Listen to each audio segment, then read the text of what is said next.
All right, let's talk about one of the most respected and, yeah, one of the toughest certifications in web security, the Offensive Security Web Expert, or OSW. Now, this isn't about just running a scanner and calling it a day. We're talking about the art of taking raw source code and turning it into a fully automated compromise. So let's just cut right to the chase. Can you look at an application's blueprint, its actual source code, and find a way to completely own it? Not by clicking a button on some tool, but by using your own brainpower to spot those deep, hidden flaws? That's the one question the OSWA exam is designed to answer. So here's our game plan. We're going to start with a big challenge. Then we'll define what OSW really is. After that, we'll take you inside the intense 48-hour exam. Then, we'll map out your path to getting there, talk about the professional rewards, and wrap it all up with a final roadmap. First up, let's dig into the problem OSW is built to solve. Okay, Section 1, the challenge. Look, to really get why OSWI is such a big deal, you first have to understand the limits of a lot of traditional web security testing. It's not just about finding bugs, it's about the kind of bugs you're hunting for. This slide right here, it lays it all out perfectly. On one side, you've got your standard pen testing. It leans on scanners, follows checklists, and finds the usual suspects. But on the other side, you have the OSWE mindset. You're dissecting source code, hunting for those unique business logic flaws that automated tools will just fly right past. And here's the real kicker. You have to prove it with a fully scripted, non-interactive exploit. No manual steps allowed. Period. Section 2. All right, so we get the why. Now let's lock in the what. What exactly is the OSW certification? Simply put, OSWE is the top-tier cert for people who are serious about advanced web exploitation. And the heart of it all is that phrase, white box source code review. You get the code, and your job is to understand how it works, and more importantly, how to break it from the inside out. So, it really all comes down to these three things. First, that white box focus we just talked about. Second, the absolute non-negotiable requirement for automation. Your final exploit has to be a single script that just works. And third, professional-level reporting. You don't just find the bug, you have to document it so clearly that anyone could follow your steps and get the exact same result.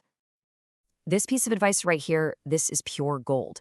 From the very first day you start prepping, you need to live and breathe this mindset. Every single practice lab, every exercise, it's a chance to build that muscle memory for full automation.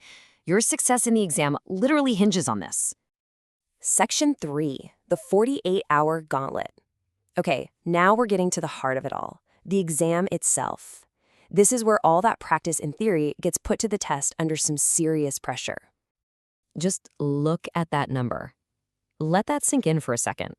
47 hours and 45 minutes.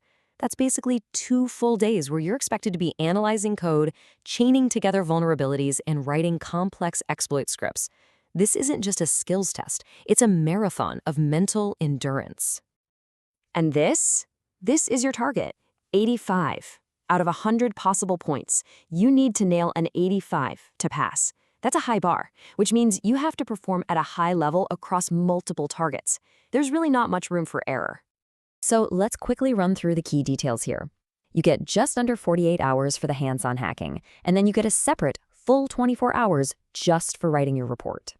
And pay close attention to the restrictions. No mass scanners, no fancy exploit frameworks, and nope, no AI to help you out. This exam is a pure test of your skills, and your skills alone. So how in the world do you get ready for a marathon like this? Well, you run a practice marathon. The source material is crystal clear on this. You need to do at least one full-scale rehearsal. We're talking 36, maybe 40 hours of straight exploitation, followed immediately by a 24-hour reporting sprint. Trust me, this is how you find those little weaknesses in your time management before it's the real deal. Section 4. Okay, so the exam is a beast, for sure. But it is absolutely achievable if you prepare the right way. So let's lay out a clear path that'll take you from enthusiast to expert. A 12-week plan like this gives you a fantastic structure. You kick things off with the absolute basics, getting your environment set up for PHP, .NET, or Java. Then you spend a solid chunk of time just building that critical exploit muscle memory. The middle weeks are for deep diving into the really tricky stuff before you hit the most important phase, those full-scale rehearsals. Then the last couple of weeks are all about polishing your templates and making sure your tech is rock solid for exam day. To really nail this, you gotta focus on a few key things. Pick one language stack and go deep. Become a master of it. Your day-to-day skills should be debugging and scripting in that environment. Use the Web 300 Labs as your main training ground, and supplement that with Portswigger's Academy. And here's a pro tip from the experts. Create your own notebook of attack patterns. Mapping specific code smells to the vulnerabilities they usually lead to. We have to talk about the report again, because it's just that important.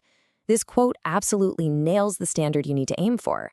Think of your report like a professional product. It should be so clear and so precise that a teammate could pick it up and rerun your entire attack without ever having to ask you a single question. That's the level of quality OSW expects. Section 5, the professional payoff.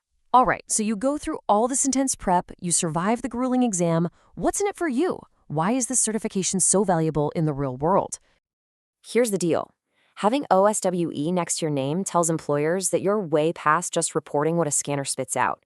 It's proof that you can take apart complex, custom-built applications, find those tricky, multi-stage vulnerabilities that require real brain power, and then script a reliable exploit to prove it. That's the skill set that lands you the top-tier application security jobs. But, getting there also means dodging a few common bullets. So whatever you do, avoid these pitfalls. Don't get comfortable with manual exploitation. Automate everything from the start. Don't leave your report to the end. Document as you go. Obviously, respect the exam rules. And finally, don't underestimate the proctoring setup. Get it tested way ahead of time so you're not stressed on exam day. Section 6. Okay, let's bring it all home. We've covered the why, the what, and the how. Now let's boil it all down into one final, super clear roadmap to get you going. Your journey forward really comes down to these 5 steps. First, pick your learning path. Second, and this is so important, book your exam now. Give yourself a hard deadline. Then, dive in and master your chosen tech stack with that automation-first mindset. Make sure you rehearse the full exam experience at least once. And finally, get all your logistics locked down a week before you're scheduled to start. So there you have it. The roadmap is clear.